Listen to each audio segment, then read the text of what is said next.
Hi everyone, Aaron here for Zollotech, and iOS 13.1 Beta 1 has been out for a few days. I've been using it primarily on my iPhone XS Max and also some other devices as well. And I wanted to talk about how it's been for me, any bugs I have, apps, RAM management, battery, and then also talk about how it's been for you based off the YouTube community poll. So many of you responded. I've read all of your comments, and so we'll talk about how it's been for you and then take a look at some of those comments.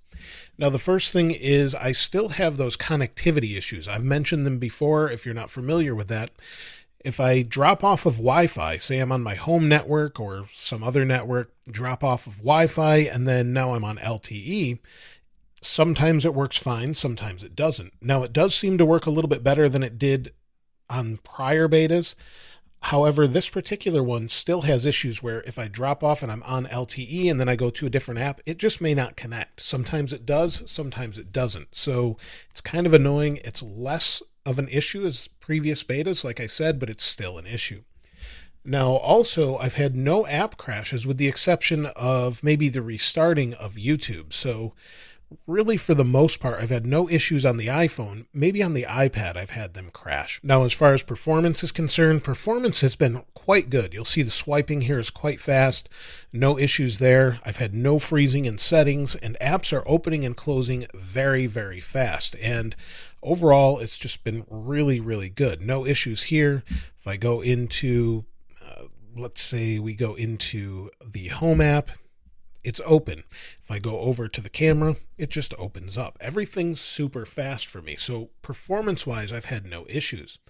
Now, as far as RAM management is concerned, or how long apps can stay open without reloading, that seems to be an issue. In fact, I find maybe only 3 or 4 apps, and then maybe they'll reload. And I find the apps that are a little bit more intensive, like YouTube, or when they're holding on to memory for video, things like that, they tend to reload more often than they would on, say, iOS 12.4.1. So there's definitely been some issues there, and hopefully they fix that pretty soon. Now, as far as problems, Mail is still an issue for me. It's not a great app right now. It works okay, much better than it did in the iOS 13 betas or earlier betas, but it's still a little bit of a problem. So hopefully they fix that soon. I imagine they will, since Apple themselves uses that Mail app. Now, as far as battery life is concerned, if we take a look at it, it's actually been probably the same as the previous betas we had. My battery health is 100% on this particular device, but you'll see over the last 10 days, 3 hours and 25 minutes. Today, I have 33% of my battery life left today, and I've had 3 hours and 25 minutes. Generally, I say 6.5 hours is about right. It just depends what you're doing from day to day. So normally I end the day with 20 to 30% battery life left. I did use it quite a bit today with Google Duo, which uses the camera, and it's like FaceTime, and I also used FaceTime. So depending on what you're doing is going to make a big difference. Now, a lot of you have said you've had issues with connectivity. Based off the YouTube community poll and all of your comments, I see connectivity issues a lot. It does not matter what your carrier is or anything like that. It seems to be on the Intel-based modem phones. So what that means is the iPhone 10 and newer, if you don't have Verizon. If you have an iPhone 10 that's Verizon or an 8 Plus that's Verizon, you're probably on a Qualcomm modem, so that phone or older, down to the 6S, is going to have fine connectivity. It seems to be the Intel-based modem phones or the Intel modem phones that have an issue. So there's still that issue. Hopefully Apple irons this out. You'd think they would have by now, so there's something going on, but hopefully we'll see a fix soon. Now, the other thing people are saying is that they are unable to get their notifications to work from the lock screen if it's a messaging app. So maybe you're on the lock screen, you get a message from either WhatsApp or one of the other apps. You were unable to reply from it or reply from it in the drop-down notifications. You had to go into the app itself. I see that over and over. I actually haven't had that issue with messages, but I know some of you have as well. So I've seen that quite a few times. And also many people are reporting very poor Apple Watch battery again. So the battery life on the Apple Watch has degraded terribly once using iOS 13.1 Beta 1. We saw this with earlier betas of iOS 13, and hopefully it's fixed with the next beta. I'm sure it will be, but there's something going on there where it probably keeps the connection to the watch going on, and it's really draining your battery. Some others are saying they're having apps restarting, like WhatsApp, and then also people are having random rebooting of the phone. So this is an early beta. We're back to beta 1 again.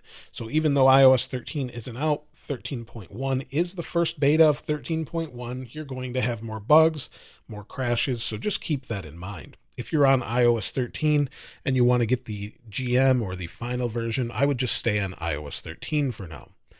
Now let's take a look at the YouTube community poll. Now, as you can see, 9.2K votes, so 9,200 votes. So I really appreciate that after the short notice of putting this poll out. 35% of you said it was great. 4% of you said it was terrible. That's up a little bit from the iOS 13 betas. 18% said okay, but some bugs. 34% of you are on iOS 12.4.1 or older, and 9% of you use Android.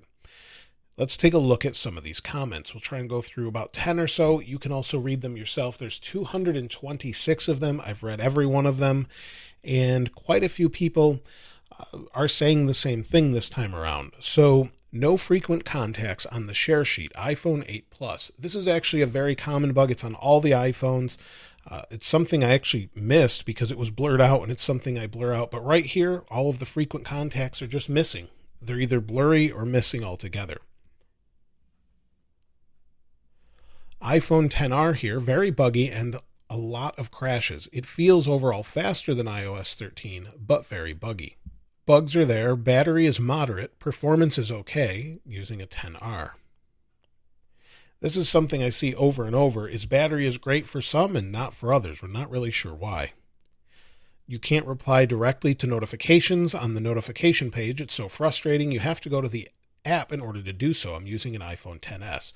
And like I said, I mentioned that before, and I've seen quite a few of those comments here. Worse than the last release, having issues with unresponsive widgets. They only respond if I scroll them down.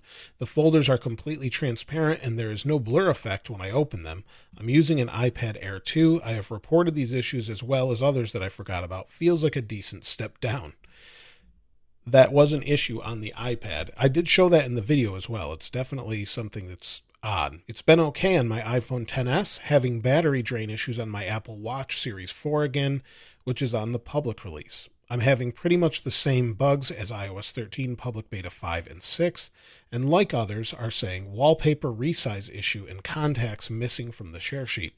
And I did show in my video that when you try and set a new, when I showed the actual what's new video, I did show that when you try and set new wallpaper, you can't move them around. I'm sure they'll fix that. It's got to be just a bug at this point. Would rather have the GM than another beta program. Hopefully we can go on to a 13 GM if there is one before 13.1. Either way, performance and battery life has been decent. Optimized battery charging hasn't worked for me yet. It's hard to tell if optimized battery charging has worked because the idea is you don't know what's happening. So maybe you plug it in overnight, it charges to 80%, and then an hour or so before you wake up, it's charged to 100%. So the only way to know that is to kind of throw off that time that you're charging. It's okay so far. There have been a couple of freezes and forced stops on my iPhone XR and my iPad Pro 11-inch. Apple still hasn't fixed this issue. Settings, privacy, analytics data equal crash. Great beta though, iPhone SE. I actually tried this out. I can't reproduce it. It doesn't crash for me. But there could be something on your device that causes that for some reason. Works great on my 8 Plus. I didn't find any bugs, but I know there are some. Performance is great and apps launch super fast. On my XS Max, I get a message on Find My saying it's unavailable, and my Watch Series 4, the battery is draining fast. Again, more of those battery drains. I have an iPhone 7 Plus and it works great. So far, it's been amazing. No problems here on the XR. It has been good on my iPhone XS Max with only a few issues, including a crash on the Messages app when 3D touching on the contact photos next to the threads or settings stuttering when scrolling. Otherwise, it seems like a great update. For some reason, battery life isn't the best on my iPhone XR. Today was the worst battery life, only got 2 hours screen on time, and then I had to recharge it. Also, replying to messages via WhatsApp isn't working from the notification center. I can't type my message. Hopefully Apple will fix this. Staying on 12.4.1 due to continued mail issues on iOS 13 and 13.1. You could always use a different mail app, but again, It's kind of annoying if you are used to one and you can't use it because it's no good. Has been great on my iPhone 6s Plus, and I haven't experienced any bugs so far. Performance has been great, battery life, not so much. I wish I knew what device that was, though. It's horrible, my battery drains 1% per minute. Messages and call sounds do not work on my iPhone 7. I'd try and reboot if you can at that point. I'm using it on my iPad 6th gen, and it's great. iPhone 7's working fine and performance is very smooth. However, if I tap on my phone's lock screen while checking my notification, the phone resprings automatically. I believe it's a bug in this version of iOS. Take a look at two more. iPhone 10 and iPad Pro 11 running pretty smoothly on both. However, I'm experiencing speed issues from time to time. 10s Max, several little bugs. Can't use the share sheet because no one is visible. The scrolling works, but it's all fuzzy. No resprings. Battery life is decent. Definitely needs another beta pretty soon. So that's it for iOS 13.1 Beta 1 as far as the follow-up goes. And as far as new features and everything, I went over most of the major changes in my follow-up video. Really, the only other thing is they keep changing all of these little icons next to the words when you 3D touch or haptic touch an app. So they do keep tweaking designs here and there. We see that over and over, and Apple is known to do that. They just keep changing the design. But let me know if you've found anything else. I'd love to hear what you have to say in the comments below. Of course, I'll link this wallpaper in the description as I always do. If you haven't subscribed already, please subscribe and hit that notification bell if you'd like to see more of these videos as soon as they're released. If you enjoyed the video, please give it a like. As always, thanks for watching. This is Aaron. I'll see you next time.